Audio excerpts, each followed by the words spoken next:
Alright guys, welcome to the second round of Formula Drift Seattle. It's a back-to-back doubleheader weekend, and what we're going into today, we got fortunate enough to get the random pick of achieving a bye run. What that means is we basically just have to go around the track, there's no battle, and we automatically advance to the top 16, which I had to battle for yesterday. So going into this, kind of our logic right now is we're gonna do one lead, one chase in practice. We could probably squeeze 3 runs in since we're pretty close to the front of the line. But yesterday, Jeff Jones actually, unfortunately, missed his bye run because of a crash in practice. So we want to avoid that and stop practice a little bit early to make sure we have time to go over the car. So we're gonna do that, and then my bye run will be another practice lead run, and then hopefully I'll feel dialed for my first battle, which is either against Rad Dan or Jeff Jones. Either way, it's gonna be a good time. I'm gonna go out in the car, have some fun, make a couple changes, and shred. Hello, this is Adam from the past showing you one cool little thing that we do pretty much after every round now. Chris is actually inspecting the internals of our transmission and checking out the dog rings since we have had issues in the past with them chipping, just to make sure that everything's good to go. How my dogs looking? Ready to bark, I guess. Woof, woof, woof. Very good.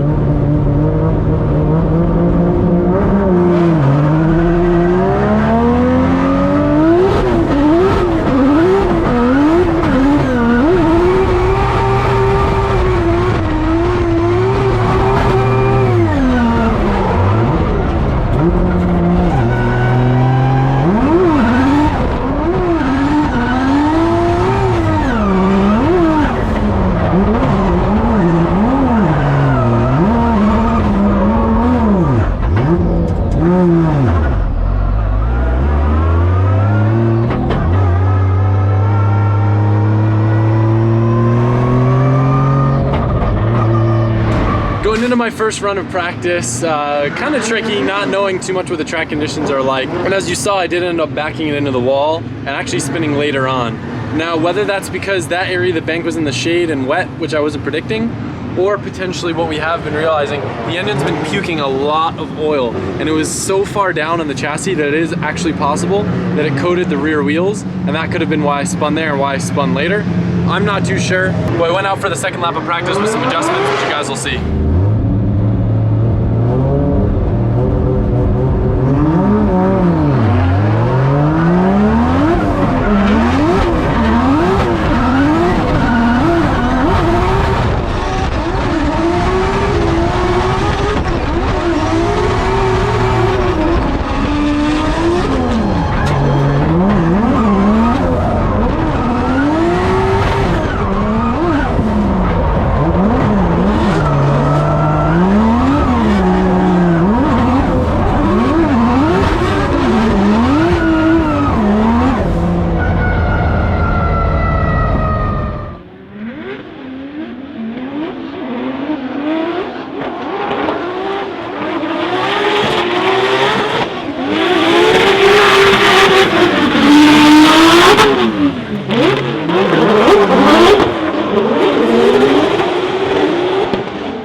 I was trying to keep some distance. Last thing I want is a car-to-car collision before a bye run, because if I can't complete my bye run, then I don't even make it into the top 16. So I kept some distance. I ended up entering kind of low on the bank, and it was basically just a trash run. The car's still puking a lot of oil, and we're basically deciding that we may have to turn off nitrous completely, because when we run nitrous, that's when the overfilling of the catch can issue becomes a lot more prevalent.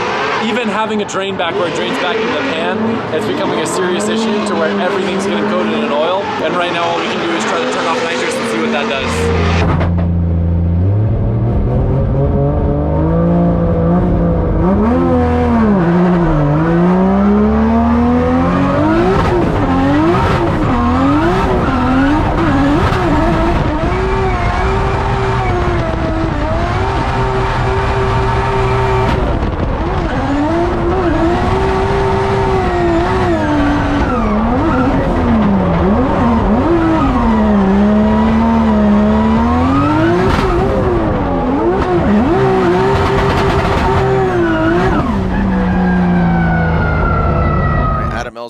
up his tires. This will be a buy run. We'll lay out and listen to the sounds of the sport. He's had to go up against some top contenders in his top 32 battle. Yesterday was able to get through the top 32 and getting a deserving buy, I think, here. Given everything that he's gone through up until this point, you know, Right. that is one of the downsides of not being able to or having the time to do qualifying in these doubleheader formats, is that the merit-based seeding has kind of gone away. Yeah. And it's really, there is a certain luck of the draw, but it's not random enough to make it so that it's completely unpredictable. Right. Yeah, Adam LZ, sensation, definitely has a lot of fans that he brings here to Formula Drift. A lot of fans cheering him on. Let us know if you're out there watching. Here goes Adam LZ in his buy run.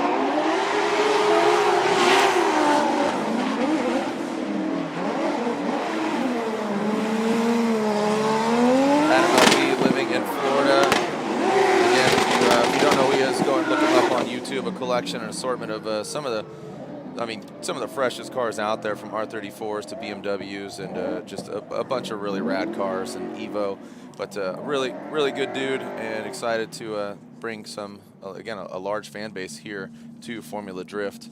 So kudos to him. We'll see him in the top 16 for the second time ever here. Great success. We made it to our buy run, which means that we are advancing into the top 16. We'll say, still not feeling how I want to with the car. Feels a little bit better. Actually, without nitrous, it forced me to enter a little bit later, which put me up higher on the bank. I'm still just struggling to stay up there. I'm going to watch back the footage on the GoPro, which is a really useful tool to see if maybe it's a driver error where I'm buried too much in the throttle and that's what's pushing me down, or try to determine if it's a setup error and something that we can fix with alignment or tire pressure. The engine did push a lot less oil with no nitrous, so that's good. When you were cleaning all the oil out, what all did you, like, how far back did the oil make it? Halfway past the door. Halfway past the car, so it didn't make it into the rear end? No. Okay. All the way to about there. Okay, so it is a little better? Yes. Well, I mean, it made it all the way, we're thinking it made it all the way to the tires. Right. So, okay, I understand. yeah. Oh, I understand. Okay. So, well, Freddie, you turned the nitrous off. Yeah. So we keep having excessive blow-by when using nitrous as a spool aid. I don't know why right now. Like, I can't give you like a definite answer. I have a lot of theories that we need to test once the car's back in Florida. But for now, we're just turning off the nitrous and we're gonna pretty much max out the turbo on boost. Since we're using nitrous as a spool aid, it'll still make the same peak power, just have a little bit less low end. So Adam will just need to drive a little bit more aggressively with, like, you know, clutch kicks or keeping up the wheel speed without bogging down the motor now. Sometimes, one thing a lot of people don't really understand about when you're at the track is when these type of issues come up, you don't have a ton of time or resources. You can pack as much as you can think of into the truck, but there's always gonna be something. There's always gonna be some little issue or something that we can't quite fix or can't quite find. So we're doing like Band-Aids. Like with the catch can puking, we're having to wrap the thing to catch as much oil as possible while we're constantly trying to fix the thing. We're gonna try different baffling kit, we're gonna try different valve covers, but we can't do any of that until the car gets back to Florida. So we're just doing what we can now, like the nitrous. We noticed it was puking less without the nitrous on. So drop the nitrous up the boost and see if we can potentially put a Band-Aid on the car to get us through the event. So there's a debate going, not really a debate, but we're thinking of doing a dry sump system in this. Yeah, it's Just- up for discussion, for sure. Just to get rid of the oil pressure loss, the blow-by, it'll solve everything. It's just adding such a complex system to the equation with no time. It can be done, it just needs to be done right the first time, pretty much. We don't have any problems. But a lot of these type of issues, there's other guys running wet sump setups that don't have the same issue. So it's just one of those things. If we go dry sump on this car, like I've had my hands all over this car for the past months, there's physically not enough room in this car, so we'd have to move all types of stuff around, but it is up for That's debate. what I was if thinking, we like- have to do it, we'll have to strip it down Yeah. and figure out where it can go, what we can do with it. Those are my thoughts too. Like the power steering pump is where a dry sump pump would be. So we'd have to relocate the power steering pump. Dry sump pump would have to go here, and the lines would have to run where the coolant lines already run through on the bulkheads. And So then like, don't forget about the and then massive figure oil out, tank. figure out where to put a 10, 15 quart oil tank Yeah, for sure. in the chassis somewhere. It's pretty packed, but we'll make some room for it. And another big reason why we need to get the puking under control is because Adam got into the wall, but not in like the baller gangster way that you would want to get into the wall. He went up onto the bank, said the car got really slick, and wanted me to look over the chassis, look over the setup, and upon inspecting, the rear tires were coated in oil as well. So the track was also cold. There's no sunlight on the track yet. It was still a little damp. So there are factors, but after looking after the footage, it wasn't just like the car was slightly slippery. All of a sudden the car just completely lost grip. He goes at 90 degrees and touches the wall. That's the theory that I'm thinking, but it's a theory. Nothing's been proven yet. But the rear end of the car, the oil made it all the way to the back end of the car. Potentially could have been the reason why you wrecked, and potentially why all this damage is here. You mean that's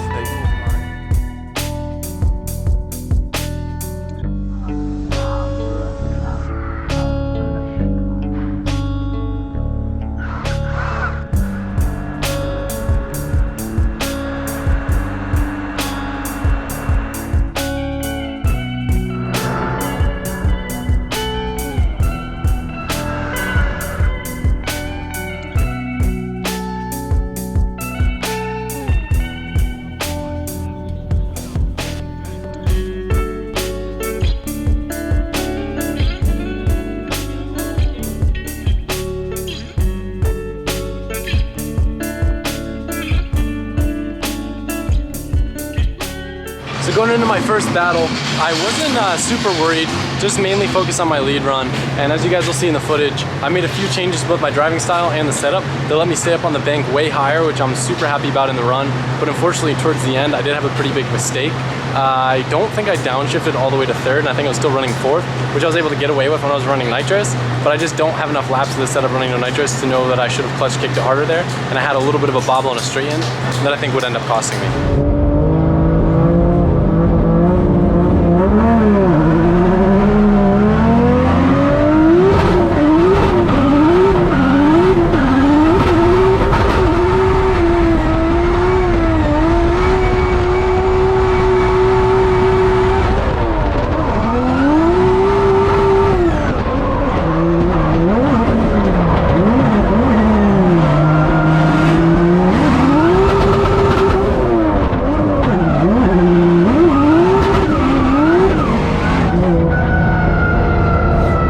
First battle, top 16 cars, I believe, are out of the. I can see the smoke off in the distance, the other side of the track, and there they are. Adam LZ versus Jeff Jones. Colette, I'm sure you're cheering on your boy Adam here as LZ will lead in Juku Racing, Keeley's Tire S15. You got Jeff Jones. He wants this. He wants to get up in the mix. Can Jeff Jones do it, taking down this FD rookie? We are our first battle of the Royal Purple top 16. Royal Purple, the official engine oil of Formula Drift. Here we go. LZ leading. Jones giving chase. LZ initiates into the bank. Good angle from LZ. Jeff Jones taking some angle out of it. LZ definitely could be higher on the bank as he drops in, taking that very shallow line. Gets out that second outer zone, coming into the third. A wide swing by LZ. He is hooked and coming as it allows Jeff Jones to gain some proximity there because he took that wide swing. Oh, a small correction there. I don't think he completely straightened out, but we'll have to take a look at that again there, Ryan. Well, he got a great jump, didn't he? Right out of the gate, LZ started pulling away from the veteran Jeff Jones. As we take a look at this again, there's a couple moments that we want to pick up on, especially through the power alley, but the bank, great job by Jones trying to match the line, but he reduces the angle there, and you can see the proximity not as close to Adam LZ as he wants to be. LZ goes a little bit deep into outside zone 2, gets late into outside zone 3. Wide sweeping turn here. Now, Jones cannot allow himself to get pinched off. LZ does have the right of way. You can pass on an inside clip, but it really does need to be a clear pass. So Jones would have to let Adam late apex that. Here it is from the big bank once again. You can see that reduction of angle from Jones, trying to figure out what he needs to do to gain proximity here on Adam LZ. Now coming down into the center section, you can see LZ just taking out that last standing cone of that outside zone number 2. And then here's that wide sweeping turn from LZ. Jones gets super close, does a pretty good job there, doesn't allow himself to get pinched off, but then a straightening up right there by LZ, independent out front, could hurt him towards the end. So switching things up here, Jared, as Adam LZ will now chase down Jeff Jones.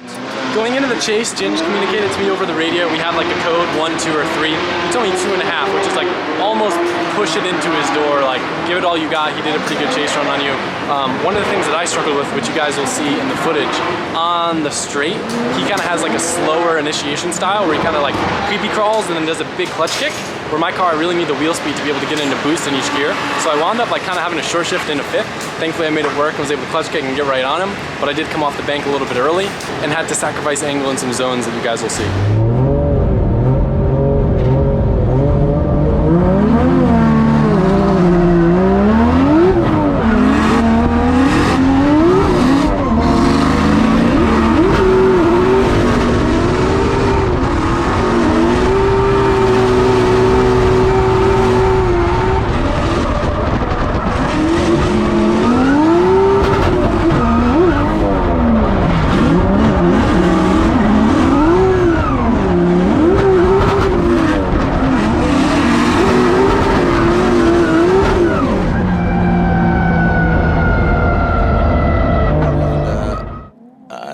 Talking with Lantain up here. It was flirting with it being incomplete, but I don't think it was. So here we go.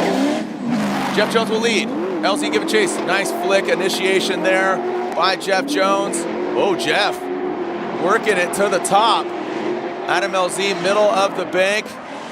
Now that's the line you want to take, Jeff. Proper execution. And LZ not even getting out to that second outer zone and really strings up on zone number 3. Now coming into that final outside zone, Jeff dips it in. Really good execution there by Jones. I wanted to look at this again as Jeff put the car in the right places, higher on the bank as opposed to LZ. But watch Adam, he really he hit a really interesting line coming into the power alley, going to that second outer zone. Well, it was a good start from LZ on his lead run. You can see trying to initiate close to Jeff Jones on the big bank. Jones maintaining that higher line there initially and staying pretty consistent. Here comes LZ trying to close the door, angling up. He's going to fall back a little bit through the power alley, past that decel zone into outside zones 2 and 3. Now trying to play catch up here as Jones whips through that inside clip into the final transition here. And Jones just on the inside of that outside zone. You can see LZ surge there, had to make a little bit of an adjustment, put him on a lower line for a second, then he scoots back up to where Jones is now. And Jones coming off the zone into the power alley. Great job on 2 and 3, just getting to the edge of outside zone number 3. And then a smooth transition to outside zone 4 where he gets that left rear wheel right into the zone. So good job by Jeff Jones in the lead position here in our first battle in the top 16. All right, let's see if we have a verdict here and quickly jump to it. Slide him left for LZ, right for Jeff Jones. And unfortunately for LZ, he is knocked out, but Jeff Jones moving on. Awesome job by Jeff Jones, dialing it in. The Doc Edelbrock GT Radial 350Z advances on. Adam LZ is a wrap. Given the circumstances and where we've come from, I think overall I'm pretty happy with how I've done. It would have been nice to put at least one battle under my belt today, and I think I had a very realistic chance in this one. Just some careless errors and not having the consistency or track record at a track like this to be able to do what I got to do. So thankfully now, if I end up doing this again next year, which I most likely will, I'll come back here and I'll already have the setup notes. I'll know mentally what to do. We keep like a logbook of all the setup changes, stuff that I do as a driver, and I think it'll help loads. And the fact that I was lucky enough to make it in the top 16 twice is still awesome. So now it's time to pack it up, watch the rest of the finals, and talk as a team to figure out all the stuff that we've learned from this, so we can take to the next stop in Texas and do even better.